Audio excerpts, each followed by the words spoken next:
सो vacuole की discussion जो हम कर रहे हैं कि वैक्यूल प्रेजेंट किस में है, एनिमल में प्रेजेंट है, प्लांट में प्रेजेंट है. So present in both animals and plant and present in eukaryotic cell. In eukaryotes involve animals, involve plants, involve protista.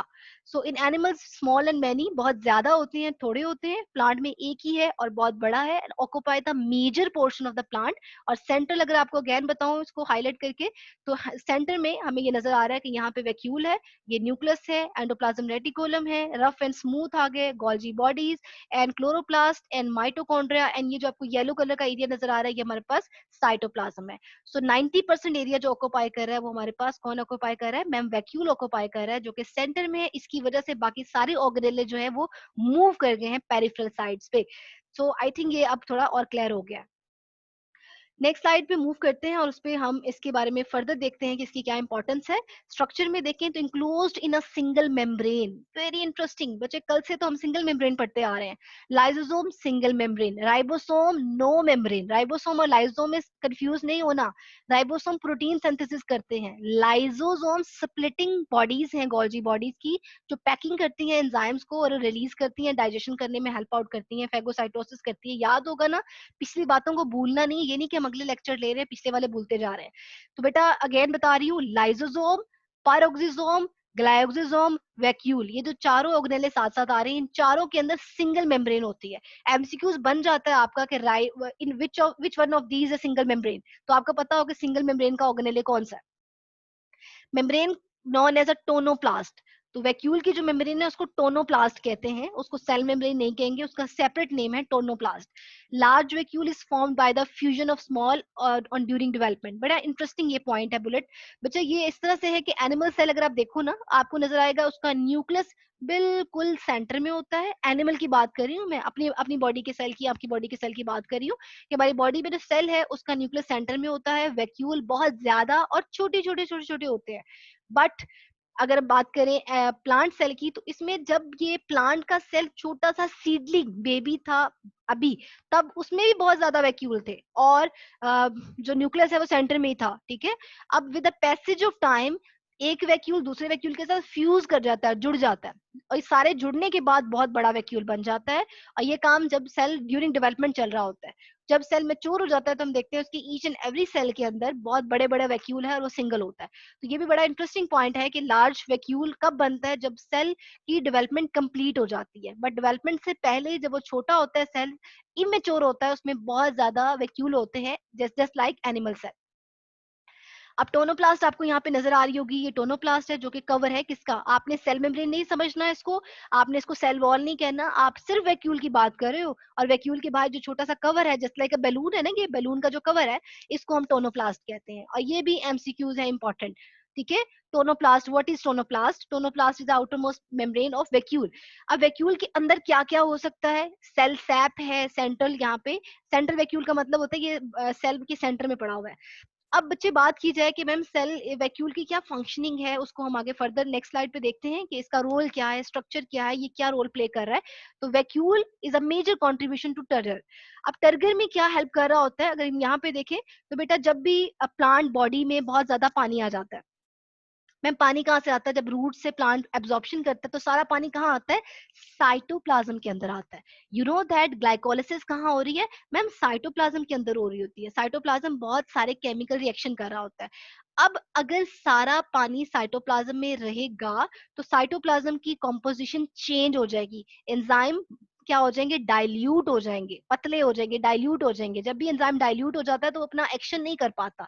जैसे एसिड होते हैं, सल्फ्यूरिक एसिड हम अक्सर यूज करते हैं H2SO4 अपनी लैब्स में, हम उसको डाइल्यूट यूज करते हैं क्योंकि जो कंसंट्रेटेड होते हैं उनमें पानी नहीं होता. तो पानी ऐड जिस भी एंजाइम में हो जाए, एसिड में हो जाए, तो उसको डाइल्यूट बना देते हैं और उसका जो एक्शन है वो थोड़ा स्लो डाउन हो जाता है या बिल्कुल जीरो हो जाता है. ठीक है. उसकी पीएच भी चेंज हो जाती है. तो इट्स वेरी इंपॉर्टेंट कि साइटोप्लाज्म को हमें क्लीन रखना है बिकॉज उसके अंदर रिएक्शन हो रहे होते हैं. तो वैक्यूल क्या करता है, क्योंकि ये सेंटर में पड़ा हुआ होता है, ये सारा पानी सक कर लेता है, एब्जॉर्ब कर लेता है साइटोप्लाज्म में से. जब साइटोप्लाज्म में से पानी वो सक कर लेता है तो हम ये देखते हैं कि बिल्कुल ये टर्जिड हो जाता है। यहाँ ये फ्लैसिड सेल है। फ्लैसिड का मतलब होता है अगर वैक्यूल में पानी ना हो और वैक्यूल बिल्कुल पिचका पड़ा हुआ हो, तो और सेल मेम्ब्रेन देख रहे हो किस तरह से उसके साथ ही लगी हुई है, और इस तरह से सेल क्या है, फ्लैसिड होता है। मुरझाया हुआ प्लांट, बहुत ज्यादा हम अक्सर प्लांट्स को देखते हैं वो भी बड़े मुरझाए हुए होते हैं, हम कहते हैं यार इसको पानी नहीं दिया, क्योंकि उनके वैक्यूल जो है वो, हमें ये प्लांट अगर ये नजर आ रहा है, फ्लावर है ये हमें फ्रेश नजर आएगा, क्योंकि इसके सेल्स में क्या है, सारे सेल टर्जिड है, वो बिल्कुल टाइट है। ठीक है, टी से टाइट, टी से टर्जिड। टर्जिड का मतलब उनमें पानी है, फ्लैसिड का मतलब है बिल्कुल वो मुरझाया हुआ। तो प्लांट बिल्कुल आपको इस तरह से मुरझाया हुआ नजर आएगा, क्योंकि उसके अंदर पानी नहीं होता, तो सेल सारे फ्लैसिड हो जाते हैं, क्योंकि उनके अंदर वाटर नहीं होता। सो ये टर्जिड और फ्लैसिड की थोड़ी सी बताई है वैक्यूल का रोल क्या है। बिकॉज वो पानी एब्जॉर्ब करता है तो सेल हमारे पास फ्रेश नजर आते हैं, प्लांट फ्रेश नजर आते हैं, क्योंकि पानी उनके वैक्यूल में चला जाता है। मैम अच्छा, सारा पानी साइटोप्लाज्म से वैक्यूल के अंदर एंटर हो जाता है, तो साइटोप्लाज्म को जरूरत नहीं होती? बेटा जी, जितनी जरूरत होती है वो साइटोप्लाज्म उसको रख लेता है, बाकी सारे का सारा पानी कहाँ जाता है, वैक्यूल के अंदर शिफ्ट कर जाता है।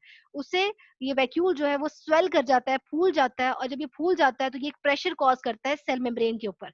इसका प्रेशर, टोनोप्लास्टिक प्रेशर कॉज करती है सेल मेम्ब्रेन पे, और सेल मेम्ब्रेन प्रेशर कॉज करती है सेल वॉल पे। उससे सेल वॉल क्या है, हमें बिल्कुल इस तरह से फूली हुई नजर आ रही है।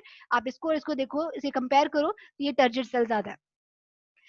फर्दर हम इसको डिस्कस करें अगले स्लाइड पे, इसके और फंक्शंस भी हैं जिसमें लिखा हुआ है कि to provide the support to the plants. Definitely अगर जितना ज्यादा ये टाइट रहेगा, टोनोप्लास्ट टाइट होगी, तो वो वैक्यूम, वो एक सेल मेम्ब्रेन पे प्रेशर करेगी, वो जो ग्रीन कलर की मेम्ब्रेन है वो टाइट होगा तो सेल वॉल पे प्रेशर कॉज करेगी। और इस तरह से सेल हमारा क्या होगा, उसको एक सपोर्ट प्रोवाइड कर रहा है। इस स्टेट को, इस सपोर्टिव रोल को हम टर्जिडिटी कहते हैं। ठीक है, फर्दर फंक्शन में देखें, it's site for storage of water and other products. अब यू नो दैट जो पार्ट, साइटोप्लाज्म की कंपोजिशन बेटा बहुत इंपॉर्टेंट, जस्ट लाइक हमारे ब्लड की कंपोजिशन बड़ी इंपॉर्टेंट होती है, उसी तरह से साइटोप्लाज्म के अंदर अगर बहुत ज्यादा सॉल्ट्स हैं, अगर बहुत ज्यादा शुगर है, अगर बहुत ज्यादा पानी है, तो साइटोप्लाज्म में इतने सारे केमिकल रिएक्शन होते हैं वो काम ही नहीं कर सकते।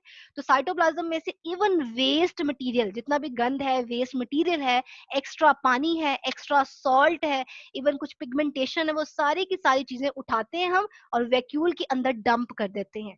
ये वैक्यूल बॉडी बनी हुई है, जिसको अंदर हम बहुत सारा पानी भी इसी के अंदर डंप कर देते हैं, जो एक्स्ट्रा न्यूट्रिएंट्स बन जाते हैं। लाइक आपको पता है, मैंने कल आपको पढ़ाया था कि हमारे लिवर में एक्स्ट्रा शुगर स्टोर हो जाती है, हमारे मसल्स में भी। अब प्लांट में तो नहीं होता लिवर, ना ही इसमें बेचारे मसल्स होते हैं, तो इसके न्यूट्रिएंट्स कहाँ जाएंगे सेल के, तो कहाँ स्टोर होंगे? तो एक्स्ट्रा न्यूट्रिएंट्स जो होते हैं सेल की, अगर हम बात करें तो उसके वैक्यूल में जाके स्टोर रहते हैं। जब हमें जरूरत पड़ती है तो यहाँ से न्यूट्रिएंट्स निकाल लिए जाते हैं वैक्यूल से, और अगेन शिफ्ट हो जाते हैं टुवर्ड साइटोप्लाज्म। उसके अलावा पिगमेंट्स की बात की है मैंने। पिगमेंट्स का मतलब होता है जो कलर होते हैं। लाइक बीट रूट की अगर हम बात करें, बीट रूट को जब हम कट करते हैं तो आप देखते हो उसमें से कलर निकलता है। वो कलर क्यों निकलता है? जब हम इसको कट कर रहे होते हैं ना, तो सेल का जो वैक्यूल है वो भी फट जाता है, उसके ऊपर छुरी लगती है, वो कट जाता है। जब वो कटता है तो वो उसके ब्रेक डाउन होने की वजह से उसमें से कलर निकलता है। तो जितने भी पिगमेंट्स, अगेन मैं आपको फिंगर टिप्स पे बता रही हूँ, वैक्यूल क्या क्या स्टोर कर सकता है, water, waste and food, nutrients and salts and pigments, colour वगैरह भी ये अपने अंदर स्टोर कर सकता है। फर्दर फंक्शंस में है, एक कॉन्ट्रेक्टाइल वैक्यूल का काम करता है माइक्रो ऑर्गेनिजम्स के अंदर, जो कि लाइक पैरामीशियम है, अमीबा है, वॉलवॉक्स है, ये सारे माइक्रो ऑर्गेनिज्म जितने भी हैं उनके अंदर एज अ कॉन्ट्रेक्टाइल वैक्यूल का काम करता है। मैम समझ नहीं आई कॉन्ट्रेक्टाइल वैक्यूल क्या होता है? कॉन्ट्रेक्टाइल वैक्यूल होता है जो कॉन्ट्रैक्ट कर सकता है, सिकुड़ सकता है, और या फिर उसको फूल सकता है। कॉन्ट्रैक्शन या रिलैक्सेशन के थ्रू अपना काम करता है। मैम माइक्रो ऑर्गेनिजम्स जो आप कह रही हैं, पैरामीशियम, वो तो पानी में रहता है, बिल्कुल पानी में रहता है। जब वो पानी में रहता है ना, उसकी बॉडी के अंदर बहुत ज्यादा पानी आ जाता है। ठीक है, डेफिनेटली पैरामीशियम की जो साइटोप्लाज्म है उसके अंदर बहुत सारे सॉल्ट्स भी तो होंगे, तो यहाँ पे बाहर से जितना भी पानी होता है वो अंदर की तरफ रश करता है, पानी अंदर की तरफ रश करता है, बिकॉज अंदर सोल्यूट कॉन्सेंट्रेशन ज्यादा होती है, तो पानी क्योंकि वाटर में होता है तो वाटर इनर साइड पे मूव करता है।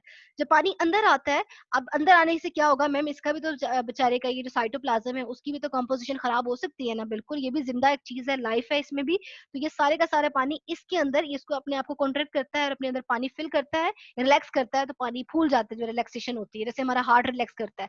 और जब ये कॉन्ट्रैक्ट करता है, सुकड़ता है, तो पानी को यहाँ से बाहर निकाल देता है। तो ये हर वक्त काम कर रहा होता है कि पानी एक साइड से बॉडी के अंदर आ भी जा रहा है, और ये पानी बॉडी से पानी जितना भी होता है उसको बाहर की तरफ रिमूव भी कर रहा होता है। तो ये कॉन्ट्रेक्शन करने में और रिलैक्सेशन करने में पानी को इस तरह से रिमूव कर रहा होता है। बॉडी से पानी अगर आप देखिए पानी अंदर आएगा, आने के बाद ये किस तरह से कॉन्ट्रैक्ट करता है और फिर पानी को बॉडी से बाहर रिलीज करता है, लाइक दिस। सो वैक्यूल यहाँ पे कॉन्ट्रेक्टाइल वैक्यूल का काम कर रहा है, यानी कि इसमें माइक्रो ऑर्गेनिजम्स में, यानी अगर एनिमल है तो उसमें डिफरेंट वर्किंग है, प्लांट में डिफरेंट वर्किंग है उसकी, और उसी तरह से माइक्रो ऑर्गेनिज्म में उसकी वर्किंग डिफरेंट है। कुछ एमसीक्यूज और शॉर्ट क्वेश्चन देख लेते हैं, उसके बाद लेक्चर एंड हो जाएगा हमारा, क्योंकि ऑलरेडी 4 मिनट्स रह गए हैं। फिर आपके मैं क्वेश्चंस ले लूंगी। Pick up the single membrane bonded structure, single membrane bonded structure जिसमें सिंगल मेम्ब्रेन हो, वो कौन से हैं? अभी मैंने आपको पहले बताया है कि सिंगल मेम्ब्रेन क्या क्या इसमें आ सकते हैं। ए है alpha glyoxysomes, beta peroxisomes, Charlie, vacuole, delta, all of these. तो आपको राइट इसमें क्या लग रहा है? अगर हम पिकअप करें सिंगल मेम्ब्रेन, तो हमें क्या इसमें से सिंगल मेम्ब्रेन लग रहा है? सोच के आप मुझे आंसर्स करते जाएं, मैं आपके आंसर्स देख लेती हूँ। yes you are right, all of these, because the vacuole अभी पढ़ के आए हैं, सिंगल मेम्ब्रेन है टोनोप्लास्ट, परऑक्सोसोम में सिंगल मेम्ब्रेन है, ग्लाइकोसोम में भी क्या है? सिंगल मेम्ब्रेन है। उसी तरह से नेक्स्ट एमसीक्यूज देख लेते हैं। Which one only present in plant, ऐसा ऑर्गेनेल है जो सिर्फ प्लांट में होता है, एनिमल्स में नहीं होता। पैरोक्सिसोम दोनों में होता है, वैक्यूल अभी पढ़ के आए दोनों में होता है। ऑल ऑफ दिस तो फिर हो ही नहीं सकता, क्योंकि इसमें से कोई एक है। तो glyoxysomes are only present in plants, और प्लांट्स में भी सिर्फ उन प्लांट्स में होंगे जिनके सीड्स में क्या होते हैं? लिपिड्स, ताकि वो उन लिपिड्स को कन्वर्ट कर सके किसमें? ग्लूकोज में। If a plant contain carbohydrate food reserve in their seed, अगर किसी प्लांट के सीड में कार्बोहाइड्रेट फॉर्म में फूड है, तो क्या उसको उसको किस ऑर्गेनेले की जरूरत नहीं पड़ेगी? इसमें से बड़ा ये कंफ्यूज कर सकता है आपको, थोड़ा गौर कीजिएगा कि अगर उसके अंदर कार्बोहाइड्रेट फूड है, लिपिड फूड नहीं है, तो उसको इनमें से किसकी जरूरत नहीं है? वैक्यूल तो उनकी जान है, वो तो मस्ट चाहिए ना, वैक्यूल के बाद तो प्लांट की डेथ हो जाएगी। ठीक है, उसके अलावा लाइजोम की भी जरूरत है, परऑक्सोसोम की जरूरत भी है, तो इसमें से क्या नहीं चाहिए? तो ग्लाइकोसोम के बगैर गुजारा हो जाएगा, बिकॉज उसको उसके अंदर क्या है? कार्बोहाइड्रेट है, लिपिड नहीं है। हाँ, अगर यहाँ लिपिड लिखा होता तो ये तो उनके लिए कंपलसरी हो जाता, क्योंकि ग्लाइकोसोम्स के बगैर लिपिड की स्प्लिटिंग ही नहीं हो सकती है। तो वो वहां पे चॉपर का काम करता है, स्प्लिट का काम करता है, कन्वर्जन का काम करता है अपने एंजाइम्स को यूज करके। शॉर्ट क्वेश्चन है बच्चे। Define the role of vacuole in the plant, क्या रोल है इसमें? 2 रोल्स पढ़े हमने, एक तो बॉडी को टर्जिट करेगा, बॉडी को सपोर्ट प्रोवाइड करता है, secondly as a storehouse काम करता है, जिसमें वाइटामिन भी होते हैं, मिनरल्स भी होते हैं, न्यूट्रिएंट्स भी होते हैं, वाटर स्टोर कर सकता है, पिगमेंट स्टोर कर सकता है। तो 2 यहाँ पे इसके रोल है।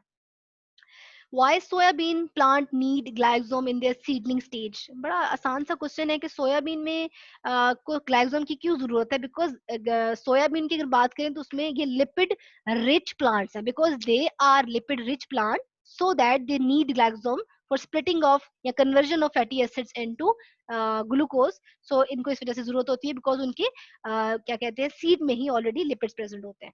What is glyoxylate cycle? Glyoxylate cycle को भी मैं आपको पढ़ा के आई हूँ कि ग्लाइकोसिलेट साइकिल में क्या होता है बेटा, basically fatty acids are converted into the glucose. ये ग्लाइकोसिलेट साइकिल है जो कि प्रेजेंट किस में होता है? ग्लाइकोसोम्स में। ये साइकिल काम करता है ऐसे सीड्स में जिनमें लिपिड्स प्रेजेंट होते हैं, तो बेसिकली कन्वर्जन कर रहा होता है। कुछ क्वेश्चंस हैं तो बेटा आप लोग बता दें मुझे।